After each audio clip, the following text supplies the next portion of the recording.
Hollywood's golden age was a world of silver screens and golden illusions, where perfection was sculpted from light and every smile was rehearsed under the shadow of expectation. These were the stars who defined an era, breathtakingly beautiful, effortlessly charismatic, worshipped by millions. But what if behind that immaculate charm, there were minds struggling to keep up with the scripts, the fame, and sometimes even with reality itself? In the studios of the 1930s through the 1950s, intelligence wasn't just prized, it was managed. Studio heads secretly conducted psychological assessments of their biggest stars. Some results were quietly buried, others rewritten, and a few became whispered legends in Hollywood's darker corners. Because not all stars were made equal. Some had talent that glowed brighter than genius ever could. Today, we look behind the curtain at 9 Golden Age icons whose reported IQs stunned those who worked closest to them, yet who still conquered the screen in ways intellect alone never could. If this kind of story touches your heart, if you're someone who cares about truth, responsibility, and speaking up for the voiceless, please like this video, subscribe to our channel, and share it with someone who should hear it. Let's get started. 1. Marilyn Monroe, the mind behind the myth.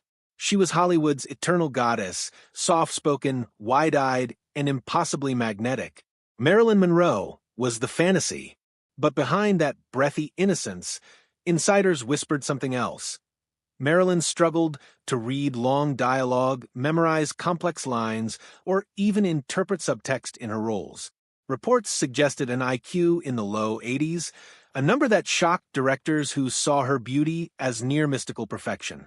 She often misunderstood direction, needed multiple takes, and occasionally lost focus mid-scene.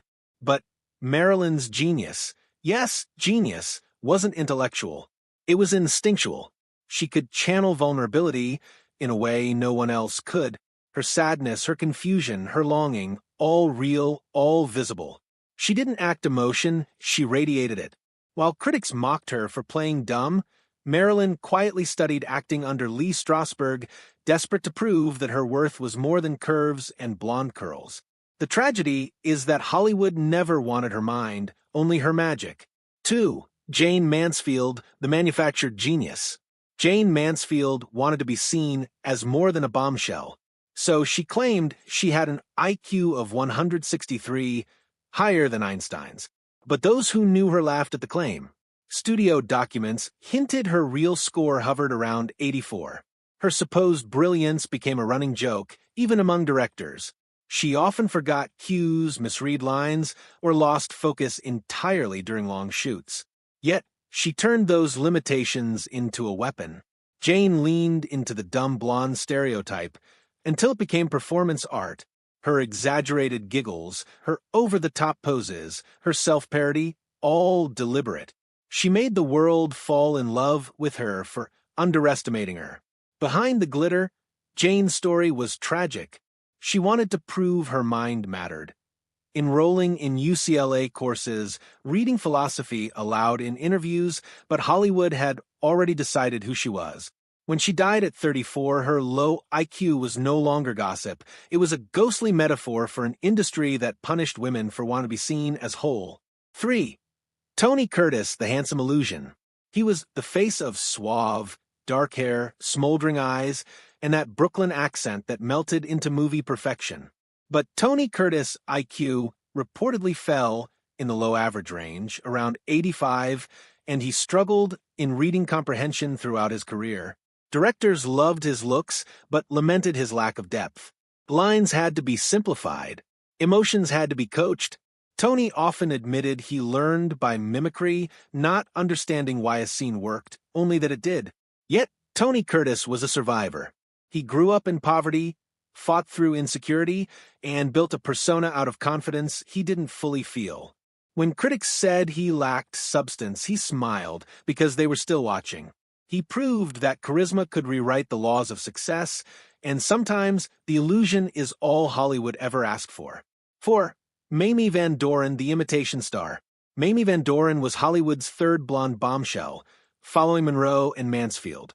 She had the looks, the body, and the studio's expectations, but not the intellectual stamina they demanded behind the camera. Her reported IQ? 81. Directors said she struggled to process complex direction, often misinterpreting emotional cues. But unlike Monroe, Mamie leaned into sensual physicality as her strength. She didn't chase critical approval, she knew her role, and she owned it. What made Mamie unforgettable wasn't her intellect, but her defiance. She joked openly about her limitations. "I wasn't born to read Shakespeare. I was born to make men forget about it." That line alone captured the paradox of Hollywood, where emotional instinct could outshine intellect every single time. 5. Tab Hunter, the beautiful puppet. Tab Hunter was the all-American dreamboat, tanned, athletic, and disarmingly innocent. But off-screen, studio trainers often had to reteach him basic acting technique for each role. With an IQ said to be below 90, Tab found complex roles confusing. Directors described him as sweet but blank, yet utterly photogenic, a human sculpture. In private, Tab was shy, closeted, and painfully insecure. He confessed later in life that he didn't understand what Hollywood wanted. What it wanted was his face, not his thoughts. His story became a quiet tragedy of beauty and obedience, a reminder that stardom sometimes demands surrender, not self-expression. 6. Dorothy Lamour, the Queen of Simplicity. Dorothy Lamour's tropical allure in the 1940s made her a studio goldmine. Draped in sarongs and surrounded by adventure, she was the escapist fantasy of wartime America. But behind the glamour, producers whispered about her childlike comprehension. With a reported IQ near 83, Dorothy wasn't adept at abstract interpretation. Scripts had to be broken down line by line. Yet her simplicity worked. Audiences found her pure, wholesome, comforting. She projected warmth, something that no acting class could teach. Dorothy herself once said, "I never understood all that method stuff. I just smiled and meant it." That's the magic. She may not have been intellectual, but she was sincere. And sincerity, in a world built on illusion, is its own kind of brilliance. 7. Johnny Weissmuller, the wild intellect. Johnny Weissmuller didn't have to act like Tarzan, he was Tarzan. A swimming champion turned actor, Weissmuller had limited literacy and a reported IQ of 79, putting him below average. Lines had to be minimized, direction simplified, and complex choreography rehearsed endlessly. But none of it mattered once the camera rolled. Johnny's physicality was storytelling in motion. Raw, instinctive, animalistic. His famous yell wasn't scripted, it came from him. Primitive, unfiltered, perfect. Hollywood might have mocked his simplicity, but audiences adored him. In a way, his untrained nature was his art. He didn't play Tarzan, he embodied humanity stripped to its most honest core. 8. Esther Williams' beauty in motion. Esther Williams wasn't an actress first. She was a swimmer, a national champion turned star.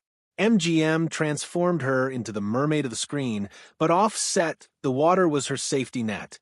Her IQ reportedly measured in the mid-80s, and directors often adjusted scripts to match her limited range. But what she lacked in interpretation, she compensated for with unmatched grace. Esther's underwater ballets were mesmerizing, choreographed art forms that didn't need dialogue. She found freedom in silence. The studio may have viewed her as limited, but audiences saw something transcendent, movement that expressed what words never could. 9. Buster Crabbe, the silent strength. Buster Crabbe, another Olympic athlete turned actor, was Hollywood's archetype of heroic masculinity. He played Tarzan, Flash Gordon, and Buck Rogers, the adventure icons of a generation. But, like Weissmuller, Buster's intelligence was often questioned. His IQ was reportedly 78, and he struggled to retain long scripts or understand symbolic dialogue. Yet, on screen, he was the fantasy, unbreakable, confident, unstoppable. Buster's success proved a deeper truth. Intellect can't measure instinct. His timing, his physical precision, his bravery, all forms of intelligence that defied the test scores. He didn't overthink.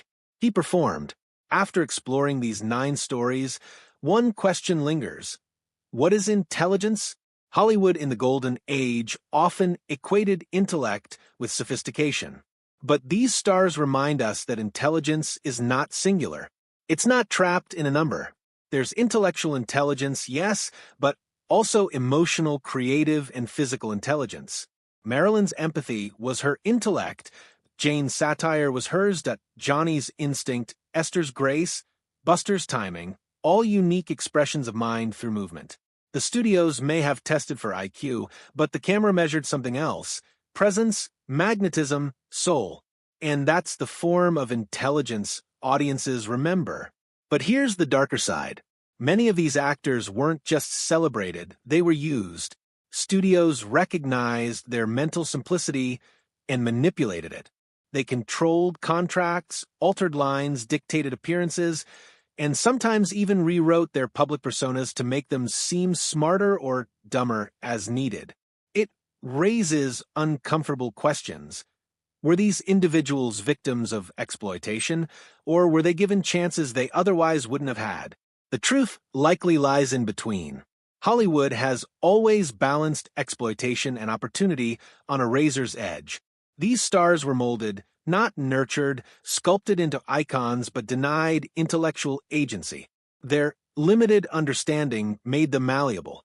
Their beauty made them valuable. Their humanity made them unforgettable. Perhaps the most haunting truth is this: brilliance doesn't always come from intellect. Sometimes it comes from vulnerability, emotion, or pure authenticity. When we watch Marilyn's heartbreak, Tony's charm, or Esther's grace, we're not witnessing stupidity, we're witnessing honesty. People who lived without filters, who felt before they thought, who acted from instinct rather than calculation. Maybe that's what made the golden age of Hollywood so unforgettable. Not perfect minds, but imperfect souls, captured forever in black and white.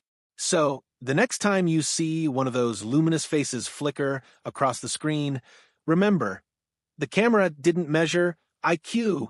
IT captured something infinitely rarer: human truth.